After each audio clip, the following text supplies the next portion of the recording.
আপনি কি জানেন 90% দর্শকই আপনার থাম্বনেইল দেখে সিদ্ধান্ত নেয় ভিডিওটি দেখবে কিনা। যদি সত্যি ইউটিউবে ভিউ বাড়াতে চান তাহলে প্রয়োজন একটি প্রফেশনাল থাম্বনেইল। আজকে আমি দেখাবো কিভাবে খুব সহজেই একটি প্রফেশনাল থাম্বনেইল তৈরি করবেন, যা আপনার ভিডিওর ক্লিক রেট দ্বিগুণ করবে এবং আপনার ভিডিওকে ভাইরাল করতে সাহায্য করবে। প্রথমে PixelLab ওপেন করতে হবে, তারপর টেক্সট বক্সটাকে সিলেক্ট করে ডিলিট করতে হবে। এখন ডায়াগোনাল অপশন থেকে ইমেজ সাইজ সিলেক্ট করব। এরপর এখান থেকে ইউটিউব থাম্বনেইল সিলেক্ট করে ওকে করে দিব। এখন কালার অপশনে যাব। কালার অপশন থেকে আপনি যে কোনো কালার সিলেক্ট করে নিতে পারবেন। আমি ব্ল্যাক কালারটি নিয়ে নিলাম। এখন প্লাস আইকনে চাপ দিয়ে গ্যালারিতে যাব। এখন হোয়াইট কালার পিএনজিটা নিয়ে নিব। এই পিএনজি ডেসক্রিপশন লিংক থেকে ডাউনলোড করে নিতে পারবেন। এখন কালার অপশনে গিয়ে রেড কালারটি সিলেক্ট করে ওকে করে দিব। এখন অপেসিটি অপশনে যাব এবং এর অপেসিটি 80% করে ওকে করে দিব। এরপর এটাকে একটু বড় করে ঠিক এইভাবে বসিয়ে দিব। এরপর কপি অপশন থেকে এটাকে কপি করে ঠিক এই পাশে বসিয়ে দিব। এরপর আবারও কপি করে নিব। তারপর এটাকে ঠিক উপরে এইখানে বসাবো। এখন কালার অপশন থেকে হলুদ কালার সিলেক্ট করে নেব। আবারও এটাকে কপি করে নেব। তারপর ঠিক এইভাবে নিচে বসিয়ে দিব। এরপর আবারও কপি করে উপরে ঠিক কর্নারে বসিয়ে দিব। এখন কালার অপশনে গিয়ে গ্রিন কালার করে দিব। এখন ডাবল লেয়ার অপশনে গিয়ে সবগুলো বক্সকে লক করে দিব। এখন প্লাস আইকন থেকে গ্যালারিতে যাব এবং এই ব্যাকগ্রাউন্ড টেমপ্লেটটি সিলেক্ট করে ওকে করে দিব।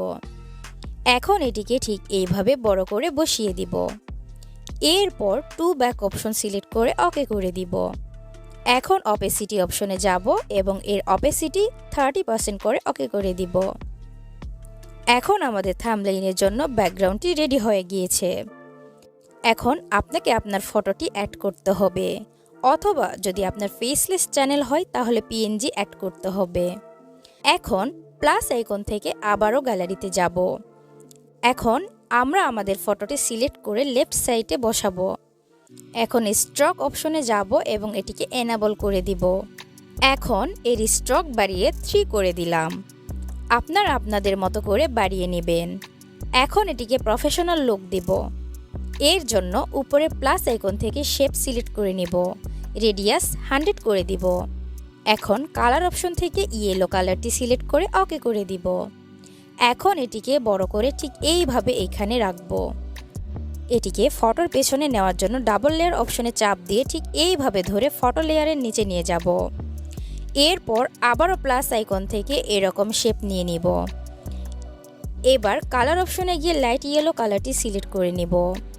এখন ডাবল লেয়ার অপশনে গিয়ে এটিকে ঠিক এইভাবে ধরে ফটো লেয়ার এবং শেপ লেয়ারের নিচে নিয়ে আসব। তারপর এই শেপটাকে ঠিক এইভাবে বসিয়ে দিব। এখন শেপটার কালার রেড করে দিব, তাতে আরও সুন্দর দেখাবে। চাইলে হলুদ রাখতে পারেন। এখন প্লাস আইকন থেকে গ্যালারিতে যাব। এই পিএনজিটা সিলেক্ট করে এইভাবে বড় করে বসিয়ে নিব। এখন ডাবল লেয়ার অপশনে গিয়ে এটিকে নিয়ে আসব। এখন কালার অপশন থেকে রেড কালার নিয়ে ওকে করে দিব। এখন স্টক অপশন এনেবল করে স্টক বাড়িয়ে 10 করে দিব। এখন টেক্সট অপশনে গিয়ে থাম্বনেইল টাইপ করে ওকে করে দিব। এবার এবি ফ্রন্টে যাব, তারপর আর্ম রেসলার ফ্রন্ট সিলেক্ট করে ওকে করে দিব। এখন এটিকে বড় করে ঠিক এইভাবে বসিয়ে দিব। এখন শ্যাডো অপশনে গিয়ে ব্লার রেডিয়াস 27% করে দিব। গ্লো অপশন এনেবল করে অফসেট এক্সকে -20 করে ওকে করে দিব। এইবার এই থাম্বনেইল টেক্সটটাকে সিলেক্ট করে কপি করে নিব। এখন টেক্সটের উপর ডাবল ক্লিক করে এটিকে ডিলিট করে দিয়ে বাংলায় থাম্বনেইল লিখে নিব। এরপর প্লাস আইকন থেকে গ্যালারিতে যাব। আবারও এই পিএনজিটা সিলেক্ট করে ওকে করে নিব। তারপর পিএনজিটাকে নিচে নিয়ে আসব এবং বড় করে এইভাবে বসিয়ে দিব। এখন ডাবল লেয়ার অপশনে গিয়ে এইসব লেয়ারগুলোকে লক করে দিব। এখন টেক্সট অপশনে গিয়ে মাত্র 2 মিনিটে এই লেখাটি লিখে নিব। এখন এবি ফ্রন্টে গিয়ে মাই ফ্রন্ট থেকে এই ফ্রন্টটা সিলেক্ট করে নিব। এখন কালার অপশনে গিয়ে কালারটা রেড কালার করে নিব।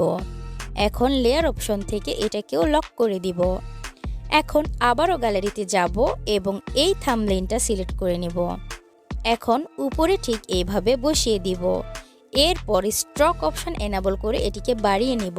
এরপর শ্যাডো অপশন এনেবল করে ব্লার রেডিয়াস বাড়িয়ে 18 করে দিব। আবারও গ্যালারিতে যাব এবং এই থাম্বনেইলকে সিলেক্ট করে ওকে করে দিব। এখন উপরে ঠিক এইভাবে বসিয়ে নেব। এখন শ্যাডো অপশনে ক্লিক করে ব্লার রেডিয়াস বাড়িয়ে 25 করে ওকে করে নিব। আবারও গ্যালারিতে যাব এবং এই থাম্বনেইলটিকে সিলেক্ট করে ওকে করে দিব। এটিকে ঠিক এইভাবে উপরে বসিয়ে দিব। এখন স্টক এনেবল করে ওকে করে দিব। এখন আবারও গ্যালারিতে যাব এবং এই অ্যারো পিএনজিটা সিলেক্ট করে উপরের মিরর অপশনে ক্লিক করে এটিকে রোটেট করে ওকে করে নিব। তারপর ঠিক এইভাবে ছোট করে নিয়ে বসিয়ে দিব। এখন আবারও গ্যালারিতে গিয়ে এই লগো পিএনজিটা সিলেক্ট করে ওকে করে নিব। তারপর ঠিক এইভাবে বসিয়ে দিব এবং স্টক অপশন এনেবল করে গ্রিন কালার সিলেক্ট করব এবং স্টকে বাড়িয়ে নেব। এখন আমাদের প্রফেশনাল থাম্বনেইলটি রেডি হয়ে গিয়েছে। এখন উপরের সেভ বাটনে ক্লিক করে কোয়ালিটি আল্ট্রা করে সেভ করে নেব। তাহলে গাইস, এভাবে আপনারা খুব সহজে প্রফেশনাল মানের থাম্বনেইল তৈরি করতে পারবেন, যা আপনার ভিডিওকে ভাইরাল করতে সাহায্য করবে। যদি ভিডিওটি আপনার উপকারে আসে তাহলে লাইক দিন, কমেন্টে আপনার মতামত জানান আর নতুন নতুন টিপস পেতে অবশ্যই চ্যানেলটি সাবস্ক্রাইব করতে ভুলবেন না।